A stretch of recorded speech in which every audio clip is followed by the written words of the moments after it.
నమస్కారం ఈటీవీ 360కి స్వాగతం ముందుగా ప్రధాన అంశాలు ఈ నెల 5 నాటికి జెడ్పీటీసీ స్థానాలకు అభ్యర్థుల పేర్లు పంపండి ముగ్గురు బలమైన వారిని ప్రతిపాదించాలని సీఎం సూచన బీసీ రిజర్వేషన్లపై మళ్లీ కాంగ్రెస్ మోసం చేస్తోందని బీఆర్ఎస్ విమర్శ తప్పుల తడకగా ప్రకటించి ఆందోళనకు గురిచేస్తున్నారన్న బీజేపీ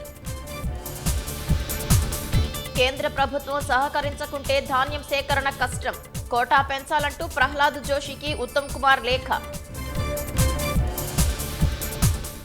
రాష్ట్రంలో మారిన అన్నదాత ఆత్మహత్యల ముఖచిత్రం 10 ఏళ్లలో బల్వాన్ మరణాలు 95.84% తగ్గాయన్న ఎన్సీఆర్బీ కొండాపూర్లోని భూములు ప్రభుత్వానివేనని స్పష్టం చేసిన హైకోర్టు 2 దశాబ్దాల వివాదానికి తెరదించిన జస్టిస్ నగేష్ భీమపాక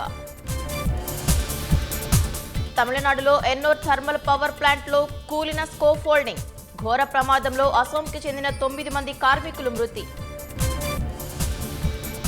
శాంతి ఫార్ములాపై నిర్ణయం చెప్పకుంటే తీవ్ర పరిణామాలు 3-4 రోజుల్లో చెప్పాలని హమాస్కు ట్రంప్ హెచ్చరిక